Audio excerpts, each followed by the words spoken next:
ओम नमः शिवाय। हर हर महादेव। लोमश जी कहते हैं, जो मनुष्य शिव मंदिर के आंगन में झाड़ू लगाते हैं वे निश्चय ही भगवान शिव के लोक में पहुंचकर संपूर्ण विश्व के लिए वंदनीय हो जाते हैं। जो भगवान शिव के लिए यहाँ अत्यंत प्रकाशमान दर्पण अर्पण करते हैं वे आगे चलकर शिव जी के सम्मुख उपस्थित रहने वाले पार्षद होंगे। जो लोग देवादिदेव शूलपाणी शंकर को चमर भेंट करते हैं वे त्रिलोकी में जहां कहीं जन्म लेंगे उन पर चमर डुलता रहेगा। जो परमात्मा शिव की प्रसन्नता के लिए धूप निवेदन करते हैं वे पिता और नाना दोनों के कुलों का उद्धार करते हैं तथा भविष्य में यशस्वी होते हैं। जो लोग भगवान हरिहर के सम्मुख दीप दान करते हैं वे भविष्य में तेजस्वी होते और दोनों कुलों का उद्धार करते हैं। जो मनुष्य हरिहर के आगे नैवेद्य निवेदन करते हैं वे एक एक ग्रास में संपूर्ण यज्ञ का फल पाते हैं। जो लोग टूटे हुए शिव मंदिर को पुनः बनवा देते हैं वे निस्संदेह द्विगुण फल के भागी होते हैं। जो ईंट अथवा पत्थर से भगवान शिव तथा विष्णु के लिए नूतन मंदिर निर्माण कराते हैं वे तब तक स्वर्गलोक में आनंद भोगते हैं जब तक इस पृथ्वी पर उनकी वे कीर्ति स्थित रहती है। जो महान बुद्धिमान मानव भगवान शिव के लिए अनेक मंजिलों का महल बनवाते हैं, मंदिर बनवाते हैं, वे उत्तम गति को प्राप्त होते हैं। जो अपने और दूसरों के बनवाए हुए शिव मंदिर की सफाई करते या उसमें सफेदी करवाते हैं वे भी उत्तम गति को प्राप्त होते हैं। जो पुरुष अथवा स्त्रियां शिवजी के आंगन में विविध रंगों के चोग पूरती हैं वे सर्वश्रेष्ठ शिव धाम में पहुंचकर दिव्य रूप प्राप्त करती हैं। जो पुण्य आत्मा मनुष्य भगवान शिव को चंदोवा भेंट करते हैं वे स्वयं तो शिवलोक में जाते ही हैं, अपने समस्त कुल को भी तार देते हैं। जो अधिक आवाज करने वाला घंटा लेकर उसे शिव मंदिर में बांधते हैं वे भी त्रिलोकी में तेजस्वी और कीर्तिमान होंगे। धनवान हो या दरिद्र जो एक दो या तीनों समय भगवान शिव का दर्शन करता है वे सुखी होता है और समस्त दुखों से छूट जाता है। हे हरि, हे हर, इस प्रकार भगवान शिव और विष्णु के नाम लेने से परमात्मा शिव ने बहुत तेरे मनुष्यों की रक्षा की है। तीनों लोकों में महादेव जी से बढ़कर दूसरा कोई देवता नहीं दिखाई देता, इसलिए सब प्रकार के प्रयत्नों से भगवान सदाशिव की पूजा करनी चाहिए। पत्र, पुष्प, फल अथवा स्वच्छ जल तथा कनेर से भी भगवान शिव की पूजा करके मनुष्य उन्हीं के समान हो जाता है। आक का फूल कनेर से 10 गुना श्रेष्ठ माना गया है। आक के फूल से भी 10 गुना श्रेष्ठ है धतूरे आदि का फूल। नीलकमल 1000 कचनार से भी श्रेष्ठ माना गया है। ये चराचर जगत विभूति से प्रकट हुआ है। वे विभूति भगवान शिव के श्री अंगों में भली भांति लगती है, इसलिए सदा उसे धारण करना चाहिए। जिनके मुख से ओम नमः शिवाय ये पंचाक्षर मंत्र सदा उच्चारित होता रहता है वे मनुष्य भगवान शंकर के स्वरूप हैं। प्रातः काल, मध्याह्न काल तथा संध्या के समय शंकर जी का दर्शन करना चाहिए। प्रातः काल भगवान शिव के दर्शन से संपूर्ण पातकों का नाश हो जाता है। दोपहर के समय शिव जी के दर्शन से मनुष्यों के 7 जन्मों के पाप नष्ट हो जाते हैं तथा रात्रि काल में शंकर जी के दर्शन से जो पुण्य होता है उसकी तो कोई गणना ही नहीं है। शिव ये 2 अक्षरों का नाम महापातकों का भी नाश करने वाला है। जिन मनुष्यों के मुख से शिव नाम का जप होता रहता है उन्होंने ही इस संपूर्ण जगत को धारण किया है। पुण्य आत्मा पुरुषों ने शिवजी के आंगन में आरती के समय बजाने के लिए जो बड़ा सा नगारा रख छोड़ा हो उसकी आवाज से पापी मनुष्य भी पवित्र हो जाते हैं। इसलिए चिरकाल से संचित प्रचुर धन, बहुमूल्य चंवर, मंच, शैया, दर्पण, चंदोवा आभूषण तथा विचित्र वस्त्र भगवान शिव की सेवा में अर्पित करने चाहिए। पुराण पाठ, कथा, इतिहास और संगीत आदि नाना प्रकार के आयोजन भगवान शिव को प्रिय हैं। इनकी व्यवस्था करनी चाहिए। ऐसी व्यवस्था करके पापी मनुष्य भी अपने पाप से मुक्त होकर शिवलोक में चले जाते हैं। जो स्वधर्म का पालन करने वाले महात्मा और शिव पूजा के विशेषज्ञ हैं, जिन्होंने गुरु के मुख से शिव की दीक्षा ली है, जो निरंतर शिव जी के पूजा में संलग्न रहते हैं, मन में दृढ़ विश्वास रखकर संपूर्ण विश्व को शिव के रूप में देखते हैं, उत्तम बुद्धि का आश्रय ले सदाचार का पालन करते तथा अपने वर्ण धर्म और आश्रम धर्म में स्थित रहते हैं, वे ब्राह्मण, क्षत्रिय, वैश्य, शूद्र तथा कोई भी क्यों न हो, भगवान शिव के परम प्रिय होते हैं। चांडाल हो या सर्वश्रेष्ठ ब्राह्मण, भजन करने पर सभी भगवान शंकर को अत्यंत प्रिय लगते हैं।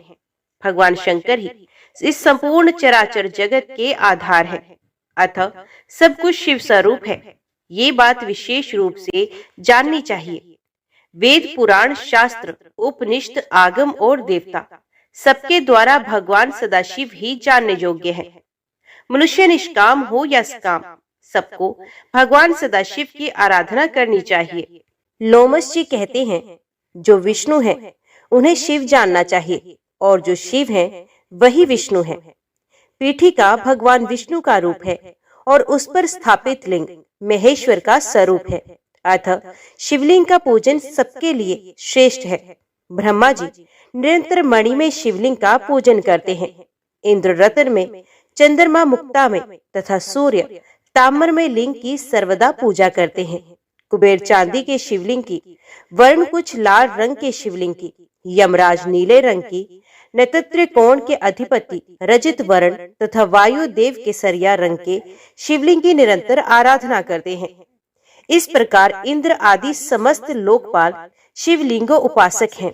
पाताल में भी सब लोग शिव पूजक हैं। गंधर्व और किन्नर भी शिव उपासना करते हैं।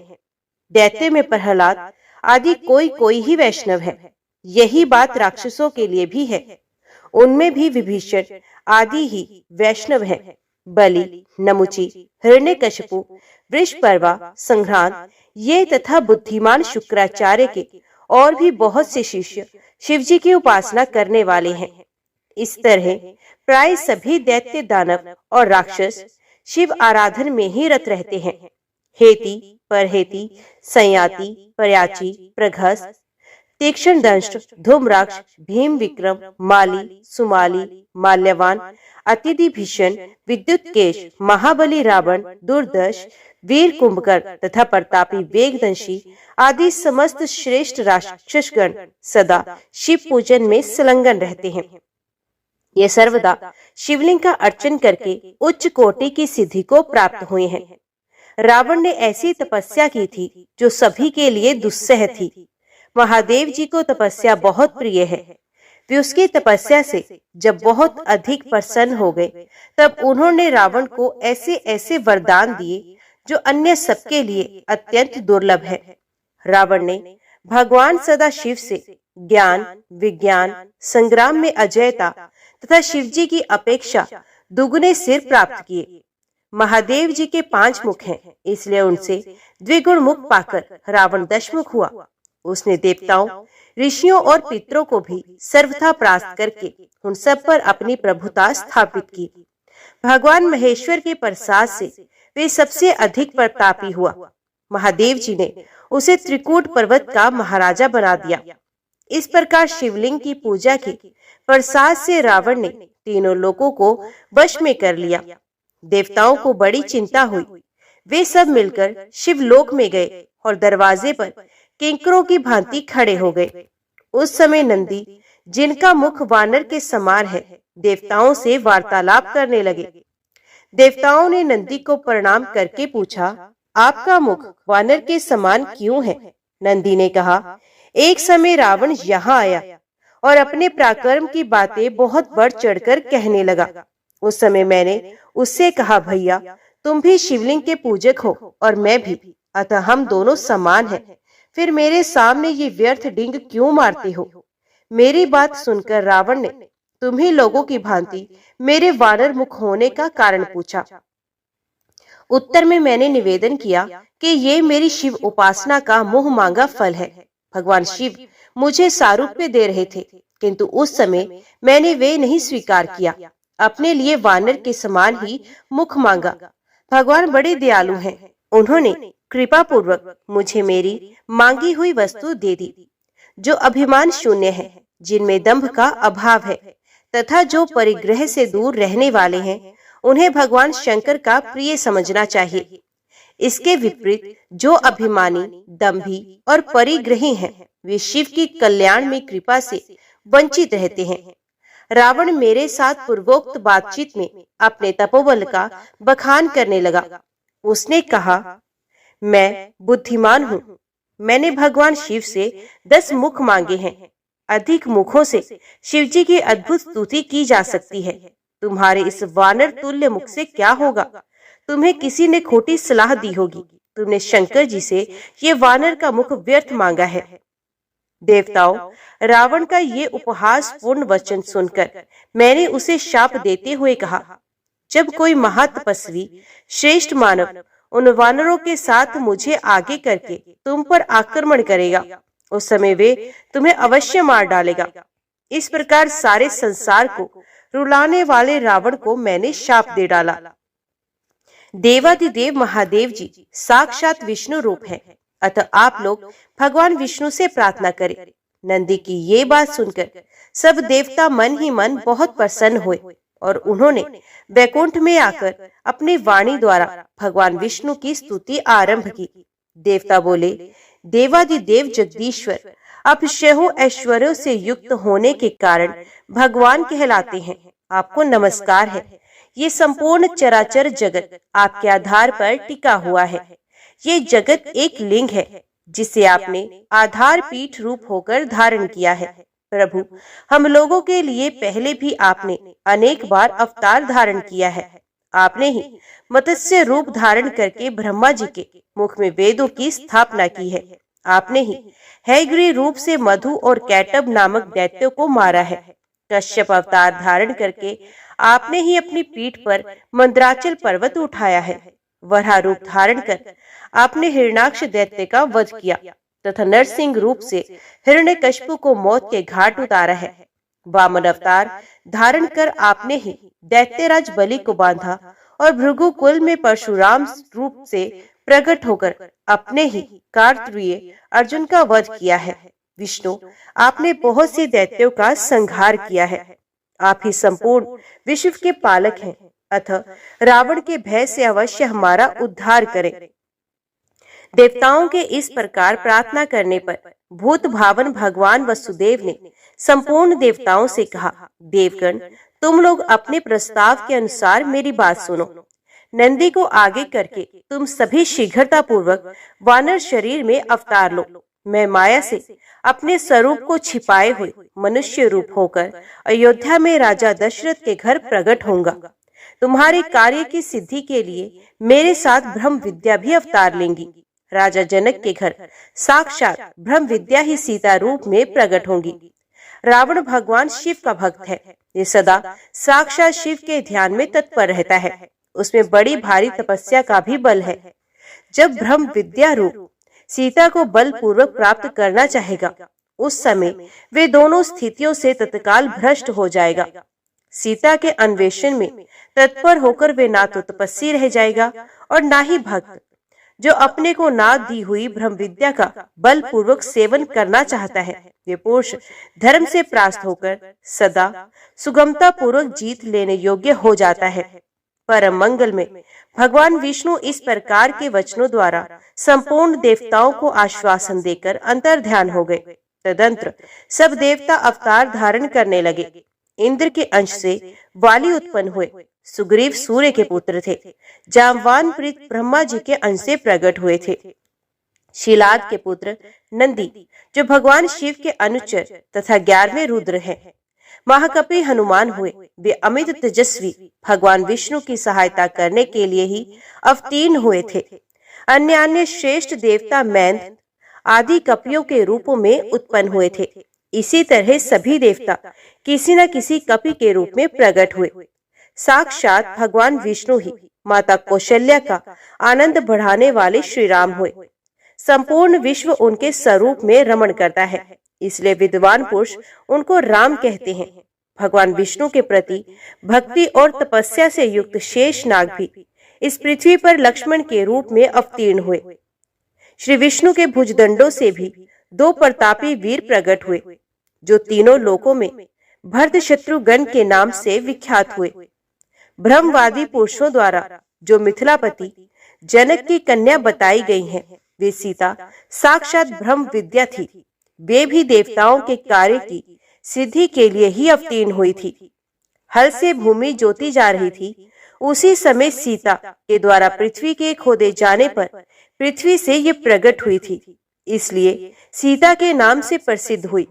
मिथिला में अवतार लेने के कारण इन्हें मैथिली भी कहते हैं। जनक के कुल में जन्म लेने के कारण जानकी नाम से विख्यात हुई। पूर्व जन्म में इनका नाम वेदवती था। राजा जनक ने ब्रह्म विद्या स्वरूप सीता को परमात्मा ब्रह्म रूप श्री राम की सेवा में अर्पित कर दिया। कमल नयन श्री राम ने रावण को जीतने की इच्छा तथा देव कार्य की सिद्धि के उद्देश्य से वन में निवास किया। शेष अवतार लक्ष्मण ने भी उसी के लिए अत्यंत दुष्कर एवं महान तप किया। भरत और शत्रुघ्न ने भी बड़ी भारी तपस्या की। तदंतर तपोबल संपन्न हो कपि रूपधारी देवताओं को साथ लेकर श्री राम ने 6 महीने तक युद्ध करके रावण का वध किया। भगवान विष्णु के द्वारा शस्त्रों से मारा गया रावण अपने गणों, पुत्रों तथा बंधुओं सहित तत्काल भगवान शिव के सारूप्य को प्राप्त हो गया। शंकर जी की कृपा से उसने संपूर्ण द्वैताद्वैत ज्ञान प्राप्त कर लिया। जो नित्य लिंग स्वरूप भगवान शिव की पूजा करते हैं, वे स्त्री, शूद्र, अंत्यज अथवा चांडाल ही क्यों न हो, संपूर्ण दुखों का नाश करने वाले शिव को अवश्य प्राप्त कर लेते हैं। जो मन को अपने वश में करके भगवान शिव के ध्यान में तत्पर रहते हैं, उनका माया में अज्ञान शीघ्र दूर हो जाता है तथा माया का निवारण हो जाने से तीनों गुणों का लय हो जाता है। इस प्रकार मनुष्य जब गुणातीत हो जाता है, तब वे मोक्ष का भागी होता है। अतः संपूर्ण देहधारियों के लिए शिव लिंग का पूजन कल्याणकारी है। भगवान शिवलिंग रूप में प्रकट होकर चराचर जगत का उद्धार करते हैं। विप्रगण, पहले तुम सब लोगों ने मुझसे जो पूछा था वे सब मैंने बतला दिया। तुम्हारा दूसरा प्रश्न ये था कि भगवान शिव ने विष भक्षण कैसे किया था। वे सब प्रसंग मैं यथावत रूप से कह रहा हूँ, तुम सब लोग सावधान होकर सुनो। लोमश जी कहते हैं, एक समय देवराज इंद्र संपूर्ण लोकपालों तथा ऋषियों से घिरे हुए अपनी सुधर्मा सभा में बैठे थे। वह सिद्ध और विद्याधरगण उनकी विजय के गीत गा रहे थे। इसी समय परम बुद्धिमान देवेंद्र गुरु महाभाग बृहस्पति जी अपने शिष्यों के साथ देव सभा में पधारे। उन्हें उपस्थित देख देवताओं ने सहसा उनके चरणों में मस्तक झुकाया। इंद्र ने भी देखा गुरुदेव बृहस्पति आगे खड़े हैं, किंतु इंद्र की बुद्धि राजमद से दूषित हो रही थी। इसलिए उन्होंने गुरु के प्रति ना तो आदर युक्त वचन ही कहे, ना ही उन्हें बुलाया, ना बैठने को आसन दिया और ना ही चले जाने को कहा। खोटी बुद्धि वाले इंद्र को राज्य के मद से उन्मत्त जानकर देवताओं के आचार्य बृहस्पति कुपित होकर वहां से अंतर्ध्यान हो गए। उनके चले जाने पर देवताओं के मन में बड़ा खेद हुआ। यक्ष, नाग, गंधर्व तथा ऋषिगण भी उदास हो गए। नृत्य और गीत समाप्त होने पर जब इंद्र सचेत हुए, तब उन्होंने तुरंत देवताओं से पूछा, महातपस्वी गुरुदेव कहाँ चले गए? तब नारद जी ने देवराज इंद्र से कहा, बलसूदन, निस्संदेह आपके द्वारा गुरु की अवहेलना हुई है। गुरु के अनादर से राज्य अपने हाथ से चला जाता है। अतः आप सब प्रकार के प्रयत्न करके गुरु से अपने अपराध के लिए क्षमा प्रार्थना कीजिए। महात्मा नारद की ये बात सुनकर इंद्र सहसा सिंहासन से उठकर खड़े हो गए और उन सभी सभासदों को साथ ले बड़ी उतावली के साथ गुरु के निवास स्थान पर गए। इस समय इंद्र अपने कर्तव्य के प्रति सजग हो चुके थे। वहां गुरु पत्नी तारा को देखकर उन्होंने प्रणाम किया और पूछा, देवी, महातपस्वी गुरुजी कहाँ गए हैं? तारा ने इंद्र की ओर देखकर उत्तर दिया, मैं नहीं जानती। तब वे चिंता मगन होकर अपने घर लौट आए। इसी समय स्वर्ग में अनेक अद्भुत अनिष्ट सूचक अपशगुन होने लगे, जो संपूर्ण स्वर्गवासियों को तथा दुरात्मा इंद्र को भी दुख प्राप्ति की सूचना देने वाले थे। इंद्र की वे करतूत पाताल निवासी राजा बलि ने भी सुनी। फिर तो वे दैत्यों को बहुत बड़ी सेना साथ ले पाताल से अमरावती पुरी पर चढ़ आए। उस समय देवताओं का दानवों के साथ बड़ा ही भयंकर युद्ध हुआ। उसमें दैत्यों ने देवताओं को परास्त कर दिया। एक ही क्षण में दूषित हृदय वाले अविवेकी इंद्र का 7 अंगों सहित संपूर्ण राज्य दैत्यों ने अपने अधिकार में कर लिया। विजयी दैत्य शीघ्र पाताल को चले गए। शुक्राचार्य की कृपा से ही दैत्यगण विजयी हुए थे। इंद्र की राज्य लक्ष्मी नष्ट हो चुकी थी, इसलिए देवताओं ने भी सर्वथा उनका त्याग कर दिया। श्रीहीन इंद्र स्वर्गलोक से अन्यंतर चले गए। कमल के समान कमनीय नेत्रों वाली इंद्र पत्नी शची भी दूसरों की दृष्टि से छिपकर रहने लगी। रावत नामक महान गजराज तथा उच्च श्रेवा अश्व आदि जो बहुत से रत्न थे, उन्हें दुष्ट दैत्यों ने लोभवश स्वर्गलोक से पाताल में पहुंचा दिया। परंतु वे रत्न पुण्यात्मा पुरुषों के ही उपभोग में आने वाले थे, अतः दैत्यों के अधिकार में ना रहकर समुद्र में कूद पड़े। उस समय राजा बलि ने आश्चर्यचकित होकर अपने गुरु शुक्राचार्य से कहा, भगवान, हम देवताओं को जीतकर बहुत से रत्न यहाँ लाए थे, किंतु वे सभी समुद्र में जा पड़े। ये तो बड़ी अद्भुत बात है। राजा बलि की ये बात सुनकर शुक्राचार्य ने उत्तर दिया, राजन, 100 अश्वमेध यज्ञों की दीक्षा लेकर उन्हें पूर्ण करने पर ही तुम्हारा देवताओं के राज्य पर अधिकार होगा। इसमें तनिक भी संदेह नहीं है। जो 100 अश्वमेध यज्ञ का अनुष्ठान कर लेता है, वही स्वर्गलोक के राज्य को भोगने का अधिकारी होता है। अश्वमेध यज्ञ किए बिना स्वर्ग की कोई भी वस्तु उपभोग में नहीं ला जा सकती। गुरु का ये वचन सुनकर राजा बलि उस समय चुप ही रहे और दानवों के साथ उचित कार्यों में लग गए। इंद्र बड़ी शोचनीय दशा को प्राप्त हो गए। वे ब्रह्मा जी के पास गए और स्वर्ग के राज्य पर जो भय आदि प्राप्त हुआ था, वे सब समाचार उन्हें कह सुनाया। इंद्र की बात सुनकर ब्रह्मा जी ने उनसे कहा, सब देवताओं को एकत्रित करके हम सब लोग तुम्हारे साथ सर्वेश्वर भगवान विष्णु की आराधना करने के लिए चलते हैं। ऐसा ही हो। ये सलाह करके इंद्र आदि संपूर्ण लोकपाल ब्रह्मा जी को आगे रखकर क्षीर समुद्र के तट पर गए। वहां उन सब ने परस्पर विचार करके भगवान विष्णु की स्तुति आरंभ की। ब्रह्मा जी बोले, देवादिदेव जगन्नाथ, देवता और दैत्य दोनों आपके चरणों में मस्तक झुकाते हैं। आपकी कीर्ति परम पवित्र है। आप अविनाशी और अनंत हैं। परमात्मन, आपको नमस्कार है। रमापति, आप यज्ञ हैं, यज्ञ रूप हैं तथा यज्ञांग हैं। अतः आज कृपा करके देवताओं को वरदान दीजिए। भगवान, गुरु की अवहेलना करने के कारण इंद्र इस समय ऋषियों सहित स्वर्ग के राज्य से भ्रष्ट हो चुके हैं, इसलिए इनका उद्धार कीजिए। श्री भगवान बोले, देवगण, गुरु की अवहेलना करने से सारा अभ्युदय नष्ट हो जाता है। जो पापी हैं, अधर्म में तत्पर हैं तथा केवल विषयों में ही रचे पचे हैं और जिनके द्वारा अपने माता पिता की निंदा होती रहती है, वे निस्संदेह बड़े भाग्यहीन हैं। ब्राह्मण, इस इंद्र ने जो अन्याय किया है, उसका फल इसे तत्काल प्राप्त हो गया। केवल इंद्र के ही क्रम से संपूर्ण देवताओं पर संकट आया है। जब किसी भी पुरुष के लिए विपरीत काल उपस्थित हो जाए, तब उसे दूसरों का सहयोग प्राप्त करने की चेष्टा करनी चाहिए। बुद्धिमान पुरुष अपने संपूर्ण मनोरथों की सिद्धि के लिए अन्य प्राणियों के साथ मैत्री करते हैं। अतः इंद्र, तुम मेरी बात मानो। इस समय अपना काम बनाने के लिए तुम्हें दैत्यों के साथ मेल जोल कर लेना चाहिए। भगवान विष्णु के इस प्रकार आज्ञा देने पर परम बुद्धिमान इंद्र अमरावती छोड़कर देवताओं के साथ सुतल लोक में गए। इंद्र आए हैं, ये सुनकर राजा इंद्रसेन बलि रोष में भर गए। उन्होंने अपनी सेना के साथ जाकर इंद्र को मार डालने का विचार किया। उस समय देवऋषि नारद ने बलवानों में श्रेष्ठ राजा बलि और दैत्य को ऊंच नीच समझाकर उन्हें इंद्र के वध से रोका। देवऋषि के ही कहने से राजा बलि ने इंद्र के प्रति अपना रोष त्याग दिया।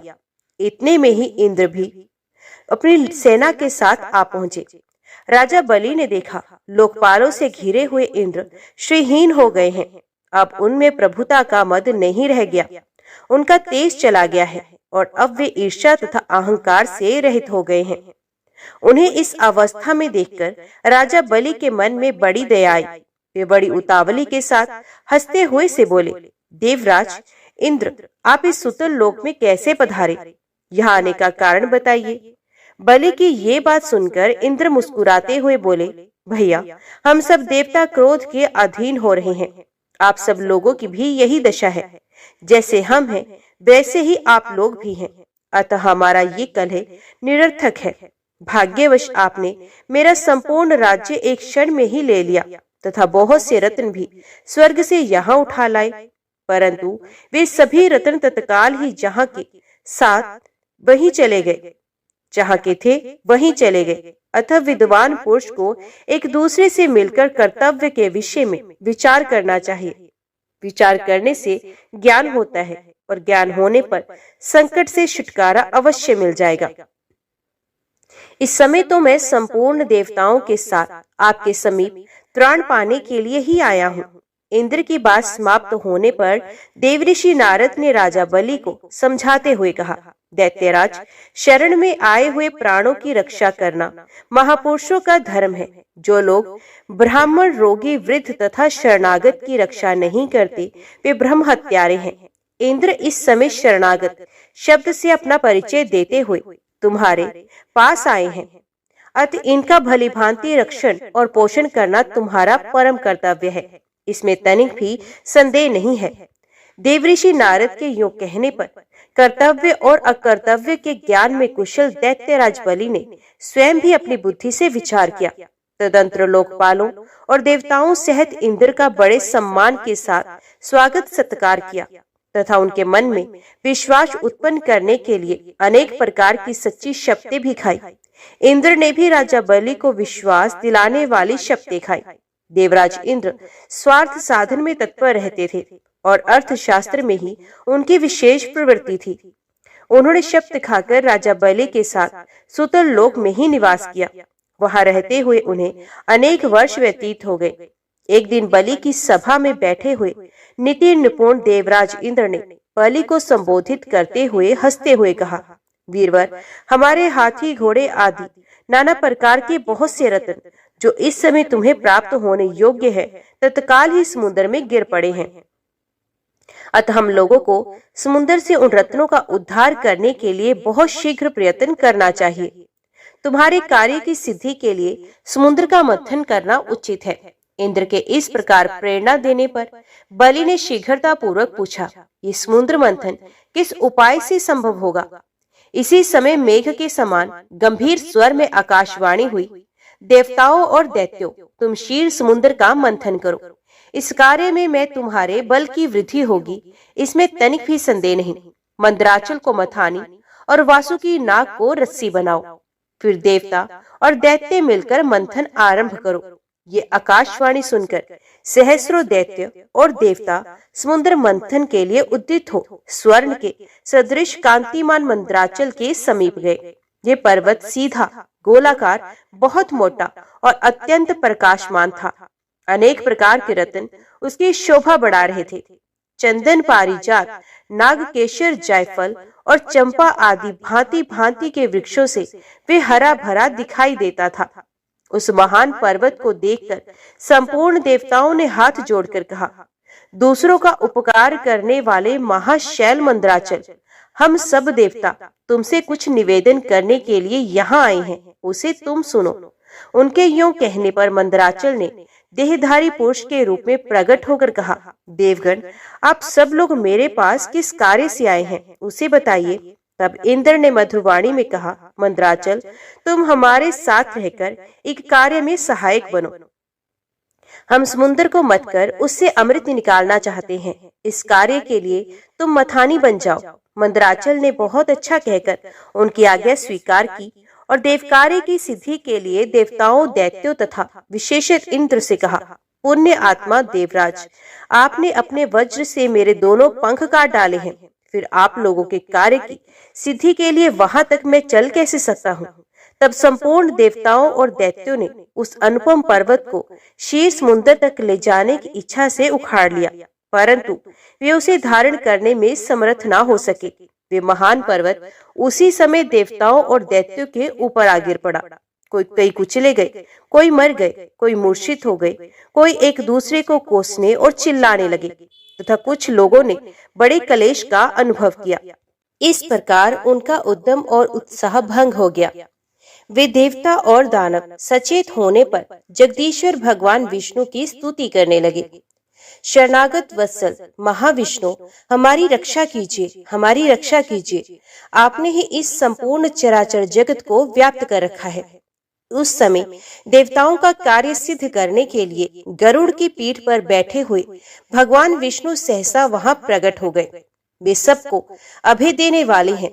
उन्होंने देवताओं और दैत्यों की ओर दृष्टिपात करके खेल खेल में ही उस महान पर्वत को उठाकर गरुड़ की पीठ पर रख लिया। फिर वे देवताओं और दैत्यों को क्षीर समुद्र के उत्तर तट पर ले गए और पर्वत श्रेष्ठ मंदराचल को समुद्र में डालकर तुरंत वहां से चल दिए। तदंतर सब देवता दैत्यों को साथ लेकर वासुकी नाग के समीप गए और उनसे भी अपनी प्रार्थना स्वीकार कराई। इस प्रकार मंदराचल को मथानी और वासुकी नाग को रस्सी बनाकर देवताओं और दैत्यों ने क्षीर समुद्र का मंथन आरंभ किया। इतने में ही वे पर्वत समुद्र में डूबकर रसातल को जा पहुंचा। तब लक्ष्मीपति भगवान विष्णु ने कश्यप रूप धारण करके तत्काल ही मंदराचल को ऊपर उठा दिया। उस समय ये एक अद्भुत घटना हुई। फिर जब देवता और दैत्यों ने मथानी को घुमाना आरंभ किया, तब वे पर्वत बिना गुरु के ज्ञान की भांति कोई सुदृढ़ आधार ना होने के कारण इधर उधर डोलने लगा। ये देख परमात्मा भगवान विष्णु स्वयं ही मंदराचल के आधार बन गए और उन्होंने अपनी 4 भुजाओं से मथानी बने हुए उस पर्वत को भली भांति पकड़कर उसे सुखपूर्वक घुमाने योग्य बना दिया। तब अत्यंत बलवान देवता और दैत्य एकीभूत हो अधिक जोर लगाकर क्षीर समुद्र का मंथन करने लगे। कश्यप रूपधारी भगवान की पीठ जन्म से ही कठोर थी और उस पर घूमने वाले पर्वत श्रेष्ठ मंदराचल भी वज्रसार की भांति दृढ़ था। उन दोनों की रगड़ से समुद्र में बड़वानल प्रकट हो गया। साथ ही हलाहल विष उत्पन्न हुआ। उस विष को सबसे पहले नारद जी ने देखा। तब अमित तेजस्वी देवऋषि ने देवताओं को पुकारकर कहा, अदिति कुमारों, अब तुम समुद्र का मंथन ना करो। इस समय संपूर्ण उपद्रवों का नाश करने वाले भगवान शिव की प्रार्थना करो। वे प्रातपर हैं, परमानंद स्वरूप हैं तथा योगी पुरुष भी उन्हीं का ध्यान करते हैं।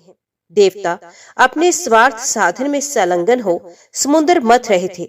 वे अपने ही अभिलाषा में तन्मय होने के कारण नारद जी की बात नहीं सुन सके। केवल उद्यम का भरोसा करके वे क्षीरसागर के मंथन में संलग्न थे। अधिक मंथन से जो हलाहल विष प्रकट हुआ, वे तीनों लोगों को भस्म कर देने वाला था।